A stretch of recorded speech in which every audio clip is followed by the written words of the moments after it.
መቼስ እኛ እውነት ለመናገር በጠቅላላው ሰው የምንወድበት የሆነ ምክንያት አለ የላችሁ? እንዲሁ የወደደን ማምቻ ዓለሙን እንዲሁ እኛ እንዲሁ አልወድ እንዲሁ ግን ጠላን አጥቶን እኔ ምንም እንዲሁ ሰዓት ደስ አትልም የምንለው በጣም የሚገርም እኮ አስተሳሰብ ነው ያለው። እንዲሁ የወደደንን አምላክ እያመለክን እንዲሁ የምንጠላቸው ሰው ዝም ብሎ ያዩ ቀለማና ማረኝ። በተለይ ደግሞ በኋላ ክፉ ነገር ከተገኘበት እኮ ትከሻዬ እኮ ነግሮኛል ቀድሞ ይላል። ይሄ ማለት ምክንያት ሳይኖር መጥራት፣ ምክንያት ሳይኖር ደግሞ መጥላት ከጀመርክ የሆነ ሰው ምክንያት ማግኘት አይቀርም። ምክንያቱም አረንጓዴ መነጽር ያደረሰው የሚያየው ነገር ሁሉ ምንድን ነው? ከጠላኸው የምጠላበት ምክንያት ስትሰበስብ ትውላለህ። እኔ እኮ ጠልቼው አይደለም ብዙ ችግር አለበት እያለ ከዛ በኋላ ታጠራቅመዋለህ። ህሊና ዝም ብዬ ጠላሁት የሚለውን ላለመቀበል ሲል ምክንያት ሲሰበስብ ይውላል። ጓደኛ ግን ይላል ጠቢቡ ሲራክ ምን አይነት ጓደኛ ነው? ምክንያት የሌለው ጓደኛ። ለዚህ ነው ጓደኞች የሆነ ነገር ፈልገው ጓደኛ እንዳይሆኑ ከፈለግ በችግር ወራት ጓደኛ ልጅ ይላል። ባገኘህ ጊዜ አይደለም፣ በተሾምክ ጊዜ አይደለም፣ ዝነኛ በሆንክ ጊዜ አይደለም፣ በከበርክ ጊዜ አይደለም፣ በችግር ወራት ምንም በሌለ ሰዓት ጓደኛ ሊኖር ጥሩ ነው። ወይም ደግሞ ምንም በሌለ ሰዓት የያዝከው ጓደኛ ይዘህ ብትዘልቅ ጥሩ ነው እያለ ነው ጠቢቡ ሲራክ።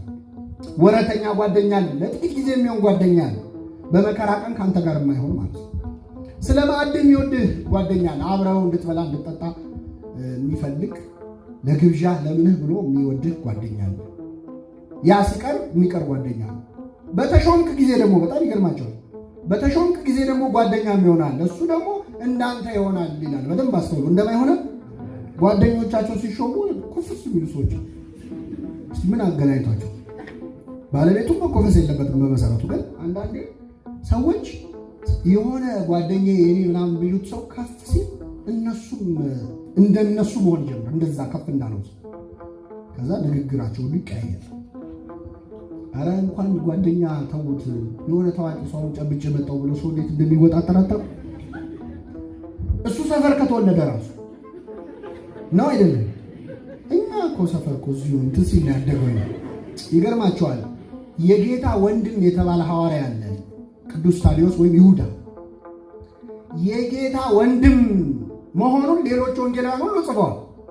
እሱ ግን መልእክት ሲጽፍ የጌታችን የመድኃኒታችን የኢየሱስ ክርስቶስ ባሪያ የሆነ ይሁዳ ነው። ምን የሆነ ይሁዳ? ባሪያ። አንድ ቤት ያደጉ ከክርስቶስ ጋር መግባባት ያናንቃል። የወንድሜ እኮ ነው እሱማ ማለት ይችላል። ግን የኢየሱስ ክርስቶስ ምን አለ? ባሪያው። እንዲያለ ስብና እግዚአብሔር ያድለን። ምክንያት የሌለው በሆነ ለጓደኝነት ዛሬ መጀመሪያ ልናነሳው የሚገባው ሰው የሳኦል ልጅ ዮናታን ነው። ዮናታን በጣም በሚደንቅ ሁኔታ ለጓደኝነት በጣም ምሳሌ የሚሆን ነው። በጣም የሚዋደዱ ጓደኛሞች ነበሩ ዮናታንና ዳዊት። የዮናታን ነፍስ በዳዊት ነፍስ ታሰረች ይላል አንደኛ ሳሙኤል ምዕራፍ 18 ከቁጥር 1። አንደኛ ሳሙኤል ምዕራፍ 18 ከቁጥር 1 ላይ የዳዊት ነፍስ በሉ እስኪ የዮናታን ነፍስ ይቅርታ፣ በዳዊት ነፍስ ታሰረች። ምኑ ነው የታሰረችው? በምኑ? በነፍሱ ነው። በጥቅም ነው። ዮናታንና ዳዊት በጥቅም ተሳሰሩ አይደለም፣ በሌላ ጉዳይ ተሳሰሩ አይደለም። በምንድን ነው የተሳሰሩ? በፍቅር ነፍሳቸው ነው የተሳሰረችው። እንደዚህ መተሳሰር ያድለን እግዚአብሔር። መጽሐፍ ቅዱስ ላይ ይህንን ቃል ሌላ ቦታ የምታገኙት ያዕቆብ ስለ ልጁ ስለ ብንያም የተናገረው ቃል ነው። የያዕቆብ ነፍስ በብንያም ነፍስ ታስራለች የሚል ቃል ታገኛላችሁ። የነፍስ መተሳሰር ማለት የጥቅም መተሳሰር አለ። ዮናታን ዳዊትን በጣም ይወደው ነበር። እንደሚወደው የምታውቁት መጀመሪያ ሁኔታውን እንድትረዱ፣ ዮናታን የንጉሱ የሳኦል ልጅ ነው። የንጉሱ የሳኦል ልጅ ነው። መጀመሪያ ቀን የተገናኙት ዳዊት አንድ ጦርነት አድርጎ ድል አድርጎ ሲመጣ ነው። ዳዊት አስደናቂ ውጊያ አድርጎ በአስደናቂ ሁኔታ አሸንፎ ነበር። ማንን ገሎ ነው የመጣው? ጎልያድን በምን በጠጠር ገሎ ልክ ሲመጣ ንጉሱ ቢቀረበ ሳኦል እዚህ አለ፣ ልጁ ዮናታን ከጎኑ አለ። ደስ አለው ሳኦልም ህዝቡም ደስ አለው። ጎልያድን ያህል ሰው በጠጠር እግዚአብሔር ኃይል ሰጥቶ ስለጣለ ደስ ብሏቸዋል። ያን ቀን ነው የተያዩት እና ዮናታን ይላል ባየው ጊዜ ነፍሱ በዳዊት ነፍስ ታሰረች። ወደደው። ወዲያውኑ ካባውን አውልቆ ሰጠው፣ አለበሰው፣ ጋሻውን ሰጠው፣ ጦሩን ሰጠው። የንጉሥ ልጅ ነው እሱ፣ ልዑል ነው። እሱ ግን የእረኛ ልጅ ነው፣ ምንም ስልጣን የለውም። እዚሁ ግባ የሚባል አለ። ከደረጃቸውም ስታዩት የንጉሥ ልጅ ብዙ ጊዜ ጓደኛ የሚሆነው ከምን ጋር? ከደረጃው ጠብቆ አይደለ? አዎ የባለጸጋ ልጅ ከባለጸጋ ጋር። ዳዊትና ዮናታን አይገናኙ። እረኛ ነው ዳዊት፣ ዮናታን የንጉሥ ልጅ ነው። ፖቴንሻሊ ሊነግስ እየተጠባበቀ ያለ አልጋ ወራሽ ነው ዮናታን። ግን ወደደው፣ ገና እንዳየው ወደደው። በጣም ብዙ ዋጋ ከፈለ። በጣም የሚገርማችሁ ሊጠላው በጣም ይገባ ነበረ። እንግዲህ ሳኦል በጣም ገና ከመነሻው ነው የዳዊት ነገር ያልጣመው። ለምንድን ነው ካላችሁ ልክ ጎልያድን ድል ነስቶ ሲመጣ ሴቶች መዝሙር ዘመሩ፣ ዘፈን ዘፈኑ። ያው መዝሙር ላድርገው ብዬ ነው። ምንድን ነው የሚለው? ሳኦል ሺህ ገደለ፣ ዳዊት እልፍ ገደለ፣ 10 ሺህ ገደለ። እቺ መዝሙር በጣም አስቸጋሪ መዝሙር ነች በነገራችን። ከዛ በኋላ የዳዊትን ሕይወት ብልሽት ነው ያደረገችው። አንዳንዴ ሰዎችን በማወደስ ምክንያት አመስጋኝ አማሳይ ይባላል። በሩሲ አመስጋኝ አማሳይ፣ አማሳይ ማለት አጥፊ ማለት ምን መሰላችሁ? የሆነ ሰው በማመስገን እንዲጠላ ማድረግ ይቻላል። እኔ አንዳንዴ ሰዎች ሲያመሰግኑ ዝም ብሎ ማመስገን እየተቻለ በተለይ ሀገር ምንም ነገርን ስናመሰግን ሌላ ነገር ካላጣጣለን አንችልም።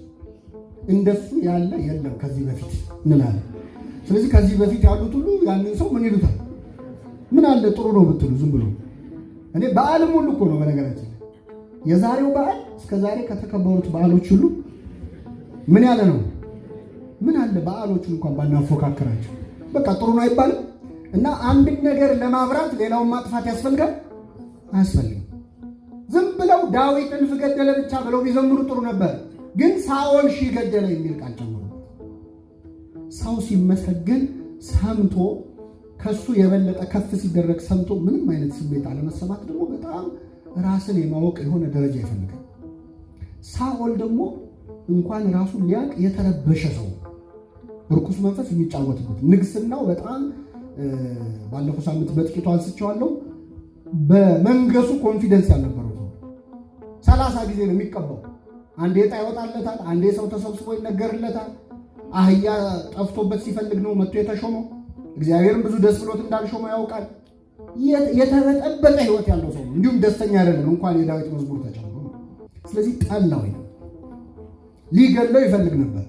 በደንብ ማስተዋል ያለባችሁ ሳኦል ከነገሰ በኋላ ሲሞት በፈንታው የሚነግሰው ማን ነው? አቤት ዮናታን፣ ቀጣዩ ንጉሥ። ዮናታን ግን ዳዊትን ይወደው ነበር። ልጥላቢ ከዮናታን የተሻለ ዳዊትን ለመጥላት በቂ ምክንያት ያለው ሰው። አባቴ ሲሞት ሊነግስ ነው ይሄ ልጅ ብሎ ሊጠላው ይገባ ነበር፣ ግን ይወደው ነበረ፣ ይጣላለት ነበር። ሳኦል በገና ደርድርልኝ ብሎ ይጠራዋል፣ በገና ይደረድራል። ዳዊት ሲደረድር ጦር አንስቶ ይወረውርበት ነው። በጣም የተለየ መዝሙር ቀርቦ እኛ መዝሙር ሲያልቅ ምንድን ነው ዝማሬ መላእክት ጦር ይወረውራል። ሳኦል ግን እንደው እግዚአብሔር ይስጥልኝ እንኳን የለም መንፈስ ርኩስ መንፈስ ሲርቅለት ቆይቶ አያመሰግንም፣ ጦር ይወረውርበት ነበር። ዮናታን ግን ከአባቱ ጋር ይከራከር ነበር። እንዴት? ምን አረገ? ምን አጠፋም? እንዲህ አድርጎ ከክፉ ነገር አላዳነንም? እግዚአብሔር በሱ እጅ ይህንን ስራ አልሰራም እያለ ወንድሙን ማነው ጓደኛውን ዳዊትን ይከራከርልን ነበር። ከመበሳጨቱ ብዛት በጣም የሚገርማችሁ አባቱ ሊገለው ሁሉ ዮናታን ላይም ጦር ወርውሮልን ነበር። እንዴት አንተ ለዚህ ለእሴይ ልጅ ደግፈህ እንዲህ ትላለህ ብሎ ሊገለው ሁሉ ተነስቶበት ነበር። ከወንድሙ በላይ ግን ከአባቱ በላይ ለጓደኛው ለዳዊት ትልቅ ቦታ ይሰጥ ነበር። እንደዚህ ያለውን ፍቅር እግዚአብሔር ለሁላችን ያድለን። በጣም የሚገርማችሁ የተለያዩበትን መንገድ በጣም ያሳዝናል። አባቴ ሊገልህ ነውና ሽሽ እያለ መልእክተኛ ይልክለን ነበር፣ ኮድ ይለዋወጡ ነበር። ዮናታን ዳዊትን ለመታደግ ብዙ ጥረት አድርጓል። መጨረሻ ላይም ሲሰናበቱ ተላቅሰው ነው የተለያዩት። እና የዮናታንን እና የዳዊትን ፍቅር ለሁላችን ያድለን። ዮናታን መውደዱ ብቻ ዳዊትን በጣም ይወደው ነበር። ዳዊትን እንደሚወደው አንደኛ ሳሙኤል ምዕራፍ 1 ከቁጥር 29 ላይ እንደዚህ ይላል፣ ወንድሜ ዮናታን ሆይ እኔ ስለ አንተ እጨነቃለሁ። የሞተ ጊዜ እያለቀሰ ነው ዳዊት፣ ሙሾ እያወረደ ነው። ዮናታን ሞተ ብለው ሲነግሩት አዘነ፣ አለቀሰ፣ እንዲህ አለ፣ ወንድሜ ዮናታን ሆይ እኔ ስለ አንተ እጨነቃለሁ። በእኔ ዘንድ ውድህ እጅግ የተለየ ነበር። ከሴት ፍቅር ይልቅ ፍቅርህ ለእኔ ግሩም ነበር ይላል። ከምን ፍቅር ይልቅ? ከሴት ፍቅር ይልቅ። አንደኛ ዳዊት የረባም የጋብቻ ህይወት ስላልነበረው፣ የረባ የፍቅር ህይወትም ስላልነበረው ትክክለኛ ንጹህ የሆነ ታማኝ የሆነ ፍቅርን ያገኘው ከማን ነበር? ከዮናታን ስለነበር ከሴት ፍቅር ይልቅ ፍቅር ምን ያለ ነው? አይደክሟቸዋል ዛሬ? ምን ያለ ነው? በነገራችን ላይ ጎረቤቶቻችን ይህንን ጥቅስ ለሆሞሴክሹዋል ወይም ለተመሳሳይ ጋብቻ ያጠቅሱታል። እንግዲህ መቼስ ለንጹህ ሁሉ ንጹህ ነው ይባላል። ንጹህ ላልሆነ ግን ሁሉ ነገር የረከሰ ነው የሚሆነው። እና ዳዊት ራሱ ቢሰማ በስመ አብ ወወልድ ወመንፈስ ቅዱስ የሚል አይመስላችሁ? ምን አመጣው ይሄንን ነገር? ቃሉ ምንድነው የሚለው? ፍቅርህ እንደ ሴት ፍቅር ነበር አይደለም የሚለው? ፍቅርህ ከሴት ፍቅር ይልቅ ፍቅርህ ለኔ ግሩም ነበር። ከሴት ፍቅር ይልቅ ማለት ምን ያለ ነው ማለት ነው? የበለጠ ነው ማለት ነው። ይልቅ ማለት ተመሳሳይ ነው ማለት አይደለም። ለምሳሌ እጠበኝ ከበረዶም ይልቅ እነጻለሁ። በረዶ ሆናለሁ ማለት ነው። ይልቅ ካለ ይበልጣል። ይልቅ የሚል ጥቅስ ቤታችሁ ግቡና ስትፈልጉ ትርጉሙ ይገባቸዋል። ዳዊት እንደው እንደዚህ አይነት ሰዎች እንደሚነሱ መንፈስ ቅዱስ ነግሮት ነው መሰለኝ። ግን ሙሾሩ ሲጀምር ምን ብሎ መሰላችሁ የጀመረው? ወንድሜ ዮናታን ሆይ ይላል። ምኔ? ስለዚህ ምኑ ነው? ወንድሙ ነው። እግዚአብሔር ልቡን አይስጣቸው። ፍቅሩን ደግሞ በጣም የገለጠበት ከሙሾ ባሻገር የዮናታን ልጅ ሜምፊቦስቴ የሚባል ልጅ ነበረው። ከጦርነት ደንገጡሩ ወይም ሎሌዋ ሴት ተሸክማው አዝላው ስትሄድ ድንገት አመልጣለሁ ስትል ወደቀባት። ወደቀ፣ እግሩ ሽባ ሆነ። የሕፃን ልጅ ሽባ ሆኖ ተቸግሮ ይኖር ነበር እና ዳዊት አስፈልጎ ሜምፊቦስቴን አስመጥቶ የዮናታን ልጅን ማለት ነው ቤተ መንግስት አስገብቶ ሎሌዎች ቀጥሮለት እርሻ መሬት ሰጥቶት በቤተ መንግስት ስርዓት ነው ያሳደገው። የንጉሥ የልጅ ልጅ ነው ብሎ የዮናታንን ውለታ መልሷል ማለት ነው። ይህን ለማድረግ እግዚአብሔር በቸርነቱ ይርዳል። ስለዚህ የመጀመሪያው ጓደኝነት ማለት ጓደኛ የሚባለው ምንም ሳይሻ የሚወድ ጓደኛ መሆን ይቻላል። ሁለተኛ በዘመን ሁሉ የሚወድ በሉ እስኪ፣ በዘመን ሁሉ የሚወድ ምሳሌ ምዕራፍ 17 ቁጥር 17 ላይ ወዳጅ በዘመን ሁሉ ይወዳል ይላል። ወዳጅ ወይም ጓደኛ በዘመኑ ሁሉ ይወዳል። በዘመኑ ሁሉ ሲባል አምናም ካቻምናም ማለት ብቻ አይደለም። ዘመን ውስጥ ብዙ ነገር አለ። ደስታ አለ የለም? ሐዘንስ? መታመም አለ የለም? መሾም የለም? መሻርስ? ብዙ ነው። ዘመን የተለያየ ነገር ያመጣል። እውነተኛ ጓደኛ በዘመን ሁሉ ምን የሚል ነው? የሚወድ ነው።